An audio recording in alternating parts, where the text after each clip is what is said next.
Hello again. This is I Know a Guy Bicycles, hanging out with the guy. I'm Justin, the guy. This is part 2 of the series of I bought a bike. Now what? A fixer-upper. Now what? Anyway, so other video was just to kind of go through. This is going to be, okay, now I got to take it apart and stripping it and start cleaning the parts. We talked about the rear derailleur. So you want to go ahead and take the wheels off. And as I'm taking this off, I noticed the spindle of the skewer kind of oblong, so it got smacked, so that might need to be replaced. The skewers don't match on this anyway, so I ordered some skewers to replace this. You know, they're cheap, under 10 bucks. Get a pair, actually buy 2 pairs for a backup set. You know, you don't want to put yourself in danger of having a faulty skewer. Obviously this bike was a trainer bike because it has a trainer skewer on it. What that means is it's metal on both sides. You can use these to ride on it and you know, use forever if it's fine, but they're heavy and clunky and they don't match the front. So I have a bucket of these extra skewers. So you know, I just throw in sometimes. This time of year you buy a bike, I have to buy it for a trainer bike, so here, have an extra skewer. So taking the cassette off, you'll need a chain whip and a lock tool to fit in there. Hopefully this is not too tight. Yeah, popped off like way too easy, so that's kind of concerning. I noticed this was loose to begin with, so what may be happening is missing a spacer, or there might be something wrong with the freehub body. So, and again, this is live TV, boys and girls, so this is not always going to be perfect. So if these get jammed on there, and the reason why they get jammed is these cassettes are usually steel. The freehub bodies are alloy. You know, alloy is like pop can soft. So what happens there, they get wedged on there. So you want to ever gently use your flathead screwdriver to kind of pop them loose. And don't go too crazy. You don't want to bend it, not that much torque, just enough to get them loose so they can slide off. And I'll show you in a second here what I'm talking about. That this is going to be notched. And it's okay to still use, but since this was missing a spacer on the back, so I didn't keep the cassette tight, you'll notice here, these little white, I mean, this is supposed to be all black, right? And you see these little notches, that's from the cassette. If anything that sticks out like too rough, you can take a little bit of sandpaper that's for metal and kind of just brush it lightly to kind of get those burrs down so you can get the cassette on there. I also like to put a little bit of grease on there, bearing grease, before I put the cassette back on. It gives it a, you know, when it's really tight, then it can slide off a little bit easier. And, you know, check the hubs. I will clean these wheels and check those when it's time. Now for the brakes. I just cut the cables because I'm going to be replacing them. So I'm not trying to salvage them, just trying to get them off quickly. As this one, you can't probably tell from the seam, but it has rust coated all over it. Yeah, this bike's seen some days, seen some miles. We'll get it back to life here real soon, but keep in mind that all those little hidden things, you can buy those cable sets, which are not too terribly expensive. I have bulk since I do so many, but you know, you can buy the nice fancier ones and splurge on yourselves. Get like a Teflon coated one, or some of those lined or rolled stainless steel cables are kind of nice. You know, then you have galvanized cables, which is the steel, which is galvanized, so not rust. Those work just fine. So, and when you kind of take this stuff apart, you'll find some, you know, a little bit of history hidden, like how much rust is in there, how long it's been, has this ever been taken apart. Trying to get that back one out. Sometimes you need to do a little like tug. on that. And all these parts I'm taking off are going into the sonic cleaner, so they'll be all washed up. And the reason I strip down the frame, well, I personally do a high detail to the frame. I clean it with two to three different cleaners. Then I inspect it for scratches, and I use 3000 grit, 3500 grit sandpaper to try to get some of those scratches out. And then I use a polishing compound with two different buffing discs, and then I use the not a polishing compound. It's called compound. It helps get rid of all the micro scratches, kind of polishes it up. Then I use the polisher on top of that to bring out that shine. In a lot of cases, I can get these frames really cleaned up. I mean, you'll have some chips and stuff like that in some areas, but for the rest of the paint, if it's still pretty good, it'll be almost better than new. Clean those. And the shifters that I talked about before, they're gonna need some help. So you wanna push the cables out of them first. This was missing those cables originally. Maybe you can see the shiny and the dull, rusty parts. That's gonna be trash. There's a little roller in there. You wanna make sure you don't lose that. Sometimes they pop out, and when they do, you'll be scouring your floor for about an hour, trying to find the little spacers and washer pieces on there. Get that off of there. Do the other side again. Cable.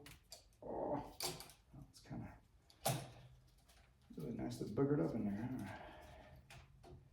Oh, this one I might just take off. I'll take the cable out so I can get that to pop loose.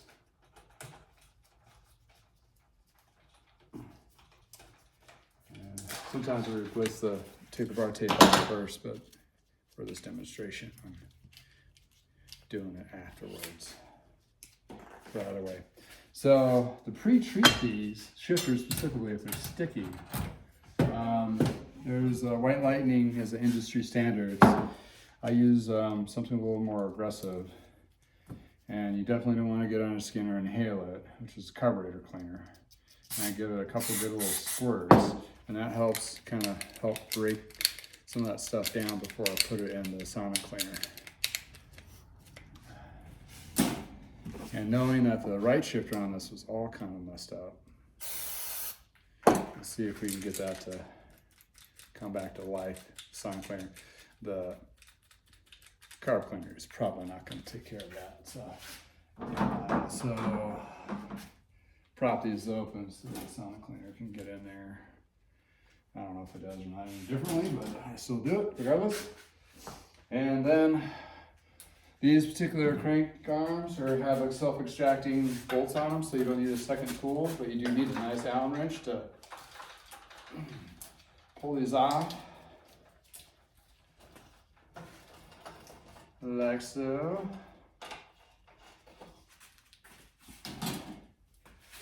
And this is where I can get to the bottom bracket. I typically don't take the bottom bracket out per se, unless there needs to be cleaned, because they're all a cartridge system. As long as it runs smooth, I clean the external part of it with a nice rag. And this is with the first, I use Purple Power, get it at Walmart or wherever. Mix it, dilute it. It's diluted down, so I can kind of not completely inhale all this, but you don't want to at all. And that cleans it, then I clean all the parts off. But that's after I get all the parts off first. But the bottom bracket seems to be okay. It doesn't seem chunky or anything. I do take the bottle cages off of these. Reason being is I have found several this year that these bolts were cross-threaded, stripped, and I had to basically cut out the old grommet inside the frame pop it out, pull the bottom bracket out so the grommet junk pieces can come out, and then replace it with a new one with the grommet gun. So this gives me an opportunity to make sure these are not compromised. Good idea to clean these little boogers as well. You know, who would want to get a new bike to them and realize you can't put a bottle cage on there if something was compromised, and you take it to the bike shop and hopefully they know what they're doing. Most of them do, but once in a while you get a shop that's never had to do one of those. Then you're talking shop rate, which is however long they can figure it out, which is kind of get expensive. And then there's these barrel adjusters. I'll pop these off too. So this is kind of like the step 2. First was the assess, and this is, hey, what do I got here? I'm going to take everything down to the frame and start cleaning it. And the third step is cleaning all the parts. And we'll go over that as well.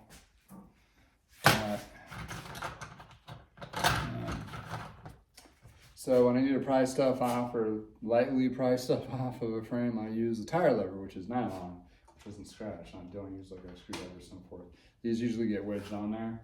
So just lightly get a little leverage action to pop these off. Once these are sonic clean, they clean up really well, then you put some lube in there so they're easy to use while you're on the fly. These are designed to adjust your cable tensions while you're riding or during your ride. So you want these fluid and loose, so it makes it a little bit easier while you're riding.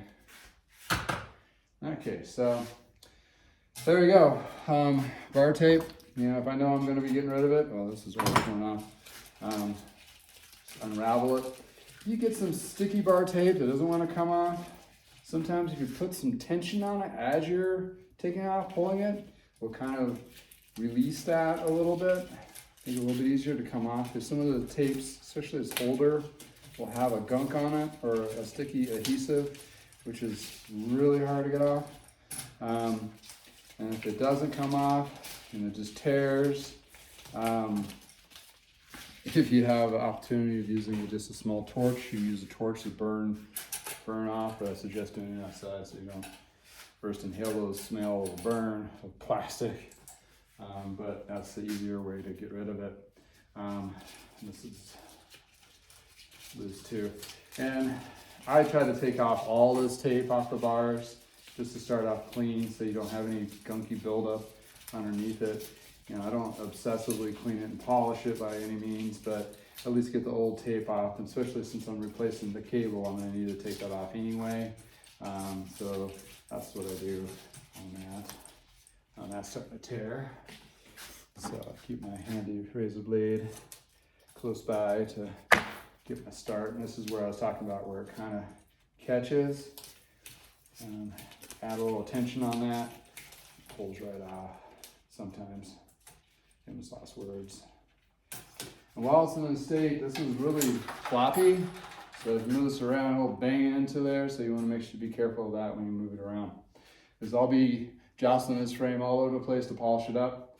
So far so good. Nothing really major or unforeseen so far. That needs to be replaced or an uh-oh moment. The headset seems pretty smooth. The bottom bracket seems pretty smooth. Just the first glance of the frame looks okay. I will be now cleaning it. First trying to get all the dirt off of there. Take off this front sticker. I have a sticker video that helps do that.